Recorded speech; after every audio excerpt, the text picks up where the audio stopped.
বস্ত্র দিয়েছিলেন। একটা আঙ্গুল বাঁধতে কতটুকু বস্ত্র লাগে? বস্ত্র দিয়েছিলেন। তখন কৃষ্ণ কি বললেন? আমি ঋণী হলাম, যখন সময় আসবে সে ঋণ পরিশোধ করো। যখন দুঃশাসন এসে গৃহকক্ষ থেকে নিয়ে যাচ্ছে চুল মুঠি ধরে, কোথায়? সভায়, রাজসভায় নিয়ে সেখানে কি বস্ত্র হরণ করবে। নিয়ে গিয়ে যখন সভায় উপস্থিত দ্রৌপদী দেবী মনে করছেন নিশ্চয়ই আমার পঞ্চপাণ্ডব স্বামী মহাবীর তারা আমাকে রক্ষা করবে, রক্ষা করেন। পরে চিন্তা করছেন নিশ্চয়ই আমাদের ভীষ্মদেব, তিনি নিশ্চয়ই রক্ষা করবেন, অন্যকে নিশ্চয়ই প্রশ্রয় দিবেন না, তিনিও করেন। তার চিন্তা করছেন নিশ্চয়ই কুলগুরু দ্রোণাচার্য কৃপাচার্য আছেন, এরা নিশ্চয়ই আমাকে এই অন্যায়কে প্রশ্রয় দিবেন না, সেও করেন। শেষে মনে করছেন নিশ্চয়ই যে ধৃতরাষ্ট্র নিশ্চয়ই আমাকে রক্ষা করবে, কেউ করে। তখন নিজে চেষ্টা করেছেন।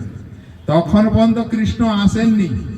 তখন লক্ষ্মী দেবী কৃষ্ণকে বলছেন, কৃষ্ণ যে গিয়ে তাকে বস্ত্র জোগাও। বলছে আমাকে তো ডাকেন, আমাকে ডাকলে তবে তো যাবো। বলে যদি যাও তখন কি করো? কয়টা বস্ত্র দিবে?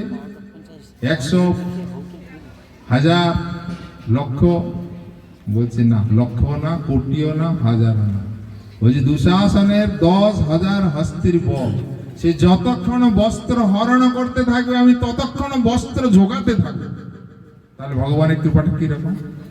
যে 100, 1000, লক্ষ, কোটি সীমিতের মধ্যে না, সে যতক্ষণ বস্ত্র হরণ করতে থাকবে আমি ততক্ষণ বস্ত্র জোগাতে থাকবে।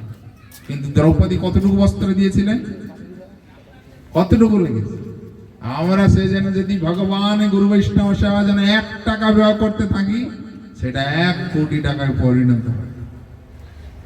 যদি আমরা গুরু বৈষ্ণব ভগবানের সেবা করি তবে আমাদের মঙ্গল হবে, নাহলে মঙ্গল হওয়ার কোনো ইয়ে না। আমরা মনে করি আমরা ভালো আছি, ভালো কেউই না। যে দুঃখালয় শাশ্বতং, এই দুঃখের আলে হচ্ছে জগৎ। এই জগতে এসছি আমরা দুঃখ ভোগ করার জন্য, এখানে সুখ নেই। যদি সুখ পেতে চায় কেউ, ভগবত আরাধনা করতে হয়। ভগবানের আরাধনা করলে সেটা হচ্ছে ভগবত। অর্জুন যদি 18 লক্ষ সৈন্য চেয়ে ফেলে, তাহলে আমার তো ওই দুটো জগন্নাথকে নিয়ে লাভ হবে না, বেকার হয়ে যাবো। মনে মনে চিন্তা করছেন। অর্জুন যখন বললেন আমি তোমাকেই চাই,